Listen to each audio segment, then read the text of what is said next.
Section 191 Authority to adjust tax rates. LGUs may adjust tax rates once every 5 years. Adjustment must not exceed 10% of the rates set in the local government code. So, ang ibig sabihin ay may kapangyarihan ang mga local government unit or LGUs tulad ng barangay, munisipyo, lungsod at probinsya na taasan o baguhin ang mga taxes. Pero may mga limitasyon. Isang beses lang kada 5 taon sila pwedeng mag-adjust at hindi pwedeng lumampas sa 10% ang itataas na rate. Ibig sabihin, hindi sila pwedeng basta-basta magtaas ng buwis kung kailan nila gusto. So, bakit ganito? Dahil para may balanse, may kakayahan ang LGU na mag-adjust kung kailangan. Pero, binoprotektahan ang mga taxpayers sa biglaang pagtaas. Section 192 Authority to grant tax exemptions.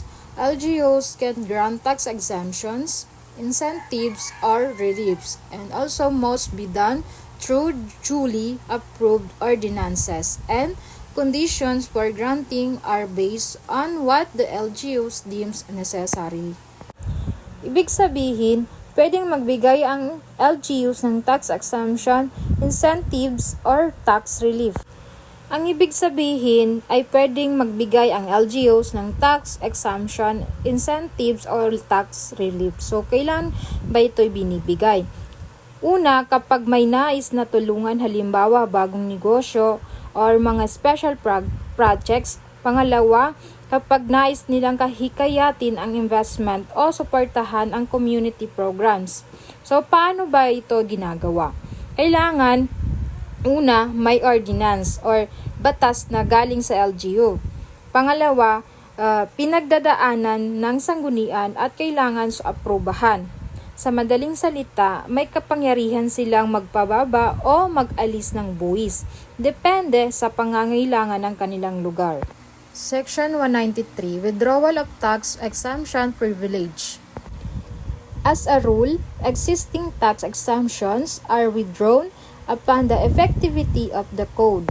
So, there are exemptions all still exempted versus the local water districts and cooperatives registered under RA 6938 and non-stock and non-profit hospitals and also the non-stock and non-profit educational institutions. So, ang ibig sabihin, kapag naging effective ang local government code, lahat ng dating tax exemptions ay automatikong tinatanggal. Pero may mga exceptions or exempted pa rin, katulad ng local water districts, cooperative or registered under RA 6938 at non-stock and non-profit hospital and the non-stock and non-profit educational institution. At sa isang private for-profit hospital na dating may tax exemption noon pa ay hindi na-exempt pagpasok ng LGC. Pero ang non-profit charity hospital ay nananatiling exempted. Bakit? Dahil ang mga ito ay public service oriented at hindi profit driven. Kaya pinapayagan pa rin ang kanilang exemptions. Chapter 6, Taxpayers' Remedies. Ito ang mga karapatan at proseso ng isang taxpayer kapag may issues sa taxes. Kasama dito ang kung hanggang kailan pwedeng i-assess at kung hanggang kailan pwedeng singilin at ano ang gagawin pag may protest at kailan pwedeng mag-appeal. Section 194, Periods of Assessment and Collection. For assessment period, within 5 years from date taxes become due and 3 years for taxes accrued before the code's effectivity and 10 years in cases of fraud or intent to evade taxes. To the collection period, taxes may be collected within 5 years from assessment and 3 years for taxes assessed before the code's effectivity. Ang section na ito ay nagsasabi kung hanggang kailan lang pwedeng singilin ng gobyerno ang isang tao na nagbabayad ng buwis. Hindi kasi pwedeng habang buhay na lang silang maningil dahil may takdang panahon ito. assessment period o gaano katagal pwedeng mag-assess. Within 5 years, karaniwan may 5 taon ang gobyerno mula sa araw na dapat bayaran ang buwis para i-assess ito. Pangalawa, 3 years para sa lumang buwis. Kung ang buwis ay nagawa bago pa naging epektibo ang tax code, ay may 3 taon lang ang palugit. So, sa 10 taon, kung may nangyayaring pandaraya, kapag may fraud o intensyon na iwasan ang buwis, mas mahaba ang panahon.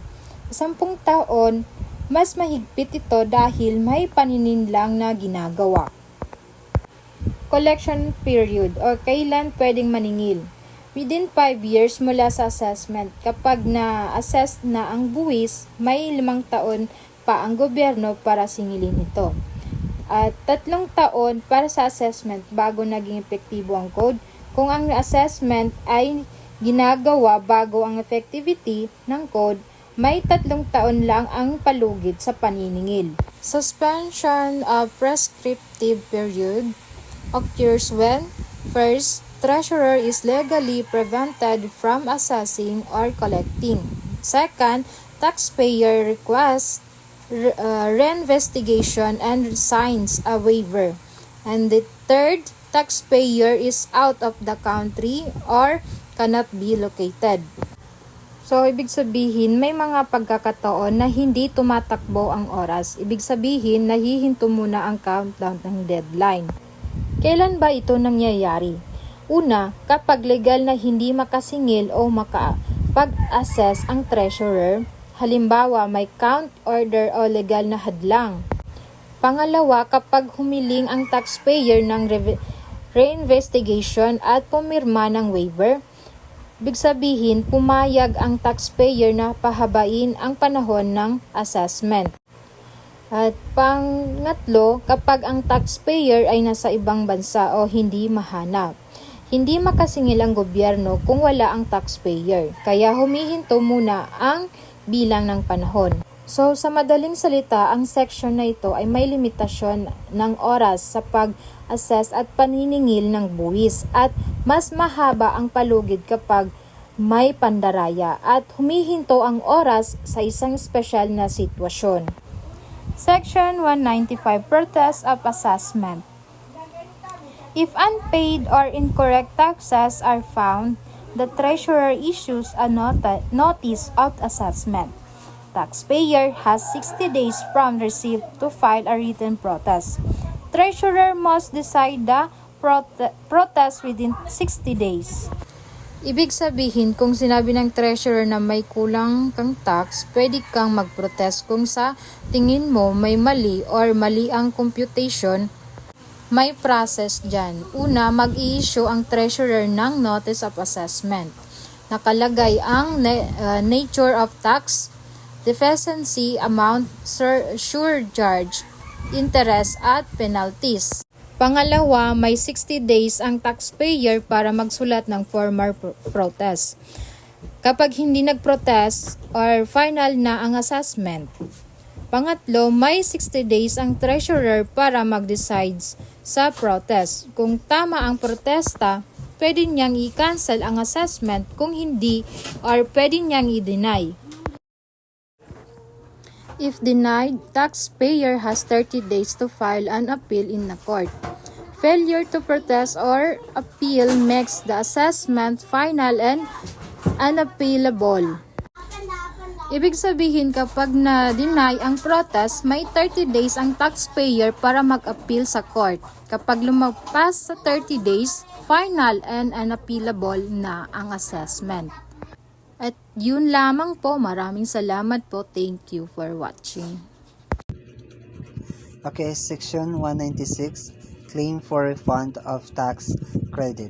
No case or proceeding shall be maintained in any court for the recovery of any tax, fee, or charge erroneously or illegally collected until a written claim for a refund or credit has been filed with the local treasurer. No case or proceeding shall be entertained in any court after the expiration of 2 years from the date of the payment of such tax, fee, or charge, or from the date the taxpayer is entitled to a refund or credit. Next, Title 2, Real Property Taxation. Chapter 1, General Provisions. And Section 197, Scope. This title shall govern the administration, appraisal, assessment, levy, and collection of real property tasks. Section 198, Fundamental Principles. The appraisal, assessment, levy, and collection of real property tax shall be guided by the following fundamental principles. So here's the fundamental principles. The real property shall be appraisal at its current and fair market value. Real property shall be classified for assessment purposes on the basis of its actual services or actual use, no? And real property shall be assessed on the basis of a uniform classification within each local government unit. The appraisal, assessment, levy, and collection of real property tax shall not be let to any private person, and the appraisal and assessment of the real property shall be equitable. Definitions when used in this title. Acquisition cost for a newly acquired machinery not yet appreciated and they appreciate or appraised within the 93 year of its purchases. Refers to the actual cost of the machinery to its present owner. So plus the cost of transportation, handling, and the installation of the present site. B. Actual use refers to the purpose for which the property is principally or predominantly by the person in a possession.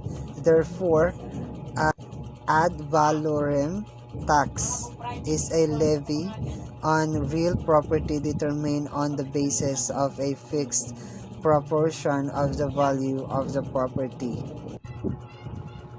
Agricultural land is land devoted principally to the planting of trees, raising of crops, livestock, and poultry, dairying, salt making, island fishing, and similar aquacultural activities, and the other agriculture or agricultural activities, and is not classified as a mineral, timber, residential, commercial, or a industrial land. No? Appraisal is the act or process of determining the value of property as of a specific date for a specific purpose. No? Assessment is the act or process of determining the value of a property or the assessment level is the percentage applied to the fair market value to determine the taxable value to the properties. No, assessed value is the fair market value of the real property multiplied by the assessment level.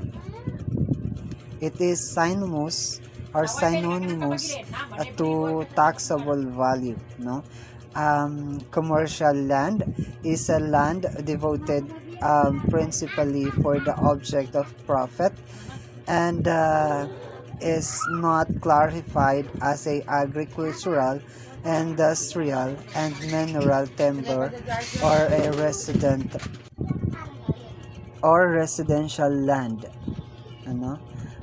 Depreciated value is the value remaining after deducting depreciation from the acquisition cost. No, economic life is the estimated period over which it is anticipated that a machinery or equipment may be profitable utilized. No, fair market value is the price at which a property may be sold by a seller who is not um, com- compelled to sell, and both by a buyer who is not compelled to buy. No? Improvement is a valuable addition made to a property or an amelioration in its condition, amounting to more than a mere repair or replacement of parts, involving capital expenditures and labor, which is intended to enhance its value, beauty, or utility, or to adapt it for new or further purposes. Industrial land is land devoted principally to industrial activity as capital investment and is not classified as agricultural, commercial, timber, mineral, or a residential land. No, machinery embraces machines, equipment, mechanical contrivances, instruments, or a apparatus which may or may not be attached permanently or a temporarily to the real property. No, it includes the physical facilities for production, installations, and the appurtenant service facilities. So those which are mobile, self-powered, or self-propelled, and those not permanently attached to the real property, which are actually directly and exclusively used to meet the needs of the particular industry, business, or activity, and which by their very nature and purpose are designed for or necessary to its manufacturing, mining, logging, commercial, industrial, or agricultural purposes. Mineral lands are lands in which minerals, metallic or non-metallic, exist in sufficient quantity or grade to justify the necessary expenditures to extract and utilize such materials. Resistment is the signing of the new assessed value to property, particularly real estate, as the result of a general partial or in the individual reappraisal of the property. No, remaining economic life is the period of time expressed in years from the date of appraisal to the date when the machinery becomes a values. No, variously. Remaining value is the value because or corresponding to the remaining useful life of the machinery. Replace or reproduction cost is the cost that would be incurred on the basis of the current prices. Now, in acquiring an equally desirable substitute property or the same or closely similar martial and the residential land is land principally devoted to the habitation. Okay, the last one is section 200, which administration of the real property tax, no? Okay, meaning is that the provinces and cities, including the municipalities within the metropolitan Manila area, no, should be primarily responsible for the proper, efficient, and effective administration of the real property tax.